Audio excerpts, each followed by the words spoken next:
প্রিয় দর্শক আসসালামু আলাইকুম, welcome back to my channel মুন্নিস blog. মুন্নিস blog চ্যানেলে নতুন আরও একটি রেসিপি দেখার জন্য আপনাদের সবাইকে ওয়েলকাম। আজকের পর্বে আপনাদের সাথে শেয়ার করব বাসন্তী পোলাও রেসিপি। বাসন্তী পোলাও কিংবা মিষ্টি পোলাও যে নামেই পরিচিত হন না কেন, আজকের পর্বে সেই রেসিপিটাই আপনাদের সাথে শেয়ার করব। আশা করব আমার আজকের এই রেসিপিটা আপনাদের কাছে ভালো লাগবে। রেসিপিটা ভালো লাগলে লাইক, কমেন্ট, শেয়ার করতে ভুলবেন না।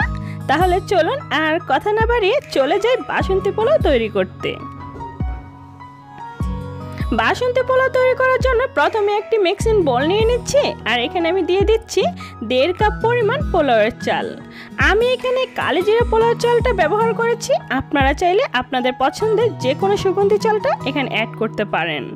চালগুলো খুব ভালোভাবে ধুয়ে ক্লিন করে নিচ্ছি, আর একটি স্ট্রেনারের সাহায্যে পানিটা ঝরিয়ে নিচ্ছি। আমি এভাবে চালগুলো ছড়িয়ে নিব আর 1 ঘন্টা পর্যন্ত ওয়েট করব। এতে করে আমার চালটা অনেকটাই শুকিয়ে ঝরঝরে হয়ে যাবে। আর এদিকে আমি নিয়ে নিচ্ছি কিশমিশ আর কাজু বাদাম। কিশমিশ আর কাজু বাদামের পরিমাণটা আপনারা চাইলে বাড়িয়েও নিতে পারেন। আমি এইটুকু পরিমাণ নিয়েছি, আর সাথে লাগবে আদা কুচি। আমি আদা কুচি নিয়েছি, আপনারা চাইলে আদা পেস্টও ব্যবহার করতে পারেন। এদিকে আমার চালটা কিন্তু অনেকটাই ঝরঝরে হয়ে গিয়েছে, তো আমি এখন এটা একটি বলের মধ্যে ঢেলে নিচ্ছি। আর দিয়ে দিচ্ছি প্রথমেই আদা কুচি, সাথে দিয়ে দিব স্বাদমতো লবণ, আর দিয়ে দিব এখানে আমি 1 চিমটি পরিমাণ হলুদের গুঁড়ো। এটা যেহেতু বাসন্তী পোলাও, তো একটু হলুদের গুঁড়ো তো দিতেই হবে। আর এখানে দিয়ে দিচ্ছি গরম মশলা পেস্ট 1 টিস্পুন করে, বড় সাইজের একটি এলাচ আর দারচিনি আর একটি তেজপাতা একটু চিড়ে দিয়ে দিচ্ছি। সাথে দিয়ে দিচ্ছি 2 টেবিল চামচ পরিমাণ ঘি। এবার এগুলো সবগুলো একটু মাখিয়ে নিচ্ছি হাতের সাহায্যে। অবশ্যই খুব ভালোভাবে মাখিয়ে নিতে হবে। এই পর্যায়ে আমার এটা কিন্তু খুব ভালোভাবে ম্যারিনেট করা হয়ে গিয়েছে, আর এখন আমি এটা এক সাইডে রেখে দেব। চলে যাচ্ছি সরাসরি চুলোয়, আর চুলোয় আমি একটা বড় সাইজের প্যান বসিয়ে দিয়েছি, আর এখানে দিয়ে দিচ্ছি 4 টেবিল চামচ পরিমাণ ঘি। আর এই রান্নাটা কিন্তু অবশ্যই ঘি দিয়ে করতে হবে, কোনো প্রকার তেল কিংবা বাটার দিয়ে করা যাবে না। ঘিটা যখন একটু গরম হয়ে আসবে, ঠিক তখনই আমি এখানে দিয়ে দিচ্ছি কাজু বাদাম আর কিশমিশ। কাজু বাদাম কিশমিশগুলো যখন একটু ফ্লেভার ছড়িয়ে আসবে, ঠিক তখনই এখানে ম্যারিনেট করা রাইসগুলো দিয়ে দিচ্ছি।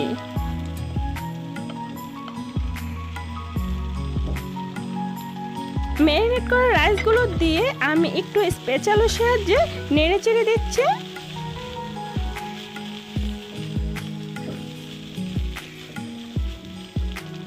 আর এই পর্যায়ে আমি এখানে দিয়ে দেব 4টা কাঁচামরিচ। কাঁচামরিচগুলো কিন্তু আস্ত, এখানে কোনো প্রকার ঝাল ছড়া হবে না, জাস্ট একটু সুন্দর স্মেল আসবে।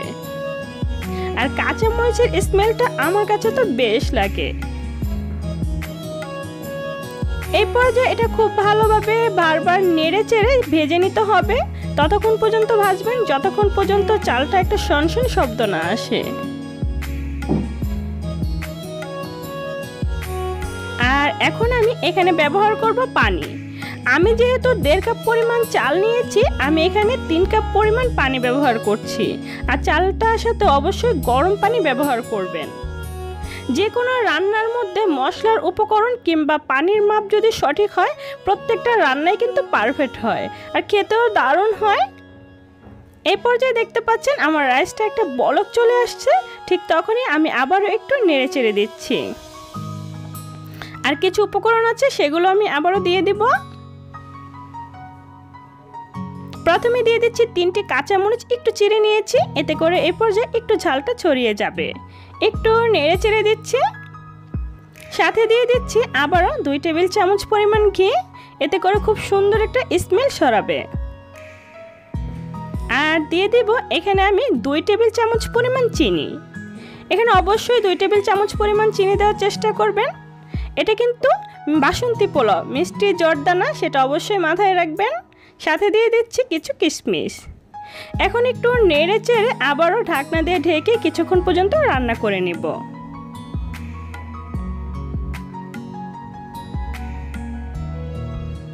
ফিরে আসলাম মিনিট কয়েক পর। তো এখন দেখতে পাচ্ছেন অনেকটাই রাইসটা খুব সুন্দর দেখা যাচ্ছে আর সফটও হয়েছে, অনেকটা ঝরঝরেও হয়েছে। স্ক্রিনে দেখে অবশ্যই বুঝতে পারছেন। এই পর্যায়ে একটু নেড়ে চেড়ে নিচ্ছি। আমার বাসন্তী পোলাওটা কিন্তু তৈরি হয়ে গিয়েছে। এখন গরম গরম পরিবেশনের পালা। আর দেখলেন তো কত সহজভাবে বাসন্তী পোলাও তৈরি করেছি। আশা করব আমার আজকের এই রেসিপিটা ভালো লাগবে। রেসিপিটা ভালো লাগলে লাইক, কমেন্ট, শেয়ার করতে ভুলবেন না। যারা এখনও চ্যানেলটা সাবস্ক্রাইব করেননি প্লিজ চ্যানেলটা সাবস্ক্রাইব করে পাশের বেল বাটনটা প্রেস করে রাখবেন। যখনই কোনো ভিডিও আপলোড করব যেন সাথে সাথেই দেখে নিতে পারেন। আর এতক্ষণ পর্যন্ত আমার এই ভিডিওটা দেখার জন্য অনেক অনেক ধন্যবাদ। আজকে এই পর্যন্তই, দেখা হবে নেক্সট কোনো ভিডিওতে। ততক্ষণ পর্যন্ত সবাই ভালো থাকবেন আর আমার জন্য দোয়া করবেন। আল্লাহ হাফেজ।